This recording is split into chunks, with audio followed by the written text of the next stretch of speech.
Gambling disorders have jumped more than 60% since 2018 in states that legalized sports betting. A small Japanese trial finds that a daily cup of yogurt, regular walks, and basic diet coaching may have measurably slowed how fast overweight men's bodies are aging at the cellular level. And a new Penn State study with real money on the line confirms something gamblers already feel in their guts. Losing hurts more than winning feels good. This is News SideQuest, the show for people who want to know what else happened today besides whatever everyone is currently furious about. I'm Keith Conrad. Let's close out the month. Epic Research, the research arm of the Electric Health Records company that powers thousands of U.S. hospitals and clinics, analyzed records from nearly 200 million American adults between 2018 and March of this year. In states that legalized sports betting, diagnosed gambling disorders rose from 3 to 4.8 cases per 100,000 people. That's a 61% increase. In the 11 states that never legalized it, the rate moved in the opposite direction, falling from 3.1 to 2.2 per 100,000.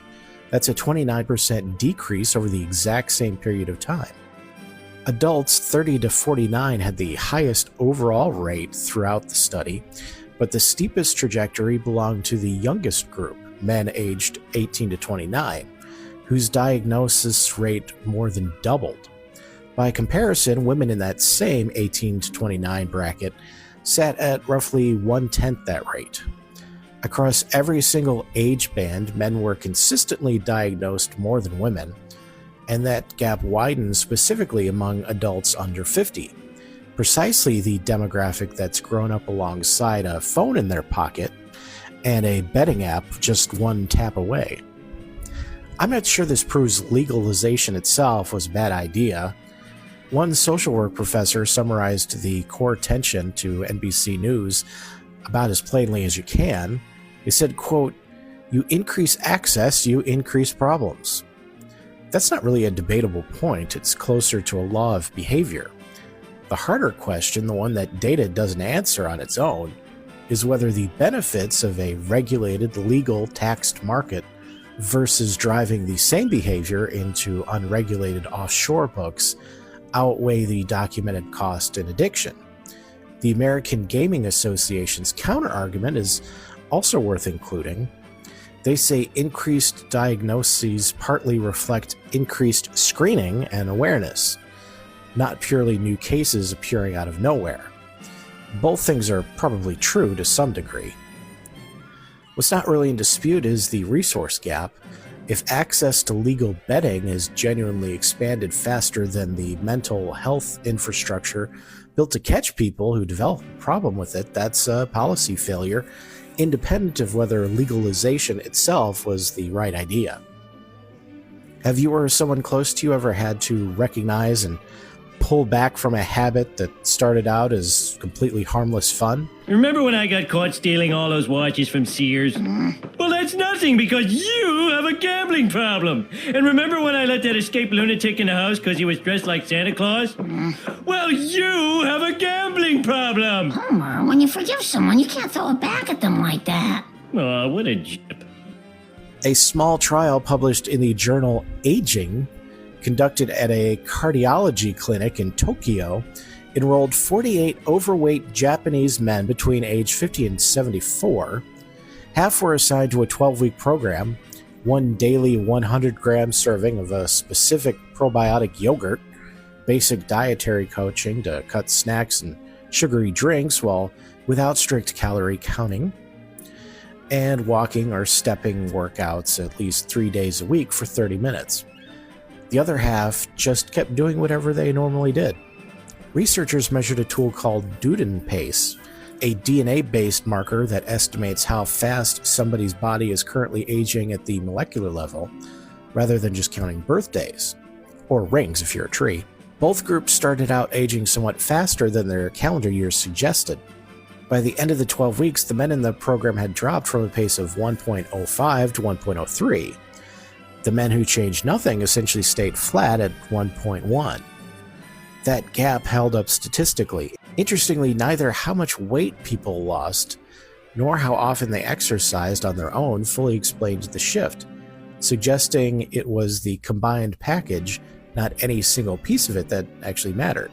Now, here's the thing I have to tell you straight. This study was funded entirely by a yogurt company. Go figure. All 5 authors are employees of that company. Now, that doesn't necessarily mean the science is wrong, but it absolutely means this should be read as a small preliminary company-funded signal rather than independent proof. The researchers themselves are careful to call it exploratory and say it needs confirmation in larger independent studies before anyone draws firm conclusions. I expect a massive ad blitz marketing yogurt to dudes is coming, and given who funded this exact research, I think that's a pretty safe bet. But I also want to give credit to the part of this that's genuinely useful regardless of who paid for it. The headline takeaway isn't really buy this specific yogurt, much to the chagrin of the yogurt company. It's that researchers have generally assumed slowing biological aging requires years of grinding effort, and this trial suggests a fairly modest, doable combination.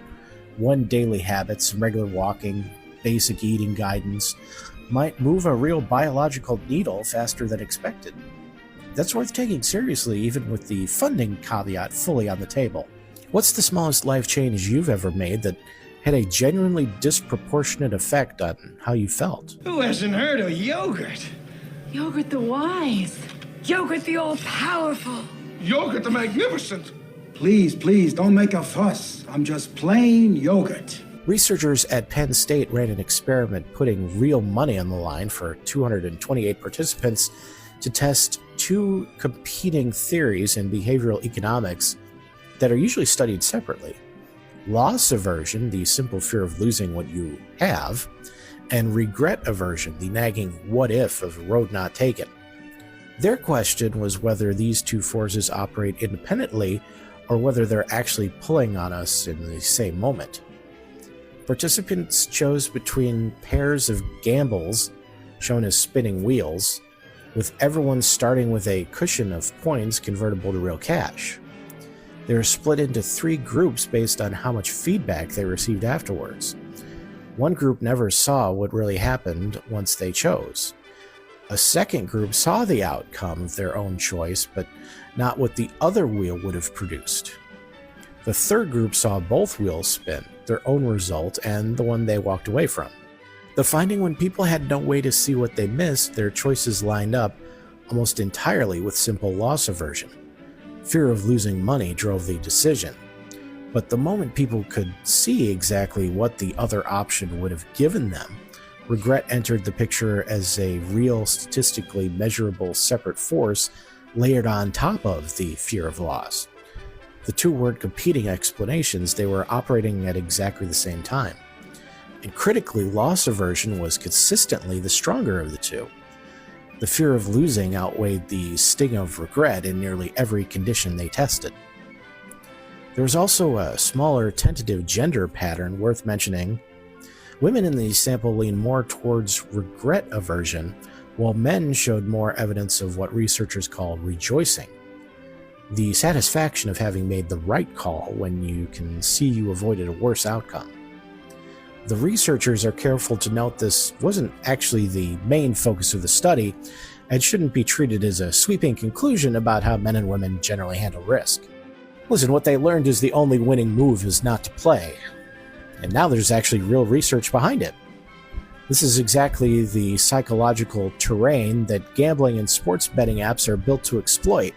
They're specifically designed to maximize the moments where you can see what you almost won, which is precisely the condition that triggers the strongest regret response on top of an already powerful fear of loss. The apps aren't accidentally addictive, they're engineered around exactly the 2 forces the study just measured. What's a loss, big or small, that you still think about more than you think about an equivalent win? While I was reading this story, I remembered that I forgot to enter the Cubs raffle this weekend. No! A man in Australia has been crowned the world's loudest person, producing a sound as loud as a jet taking off. I fully expect him to land a hosting gig on cable news any day now. He'll fit right in. I don't know whether to congratulate you or not.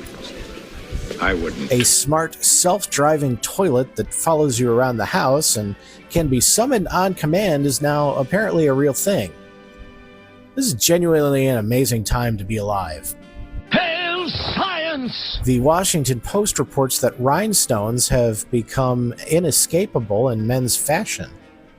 I want to push back on that premise directly. I can, in fact, absolutely escape it.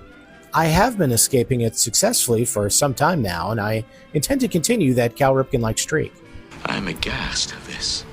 A Georgia man died of a heart attack while in the process of dumping a woman he had strangled in the woods, according to the local DA. This is a level of instant karma you genuinely don't encounter very often, and I'm here for it. Not bad, not bad. That's it for new side quests, 3 questions to close out your June. Whether you've ever had to recognize and pull back from a habit that started out as harmless fun, the smallest lifestyle change that you had a genuinely outsized effect on how you felt, and a loss you still think about more than an equivalent win.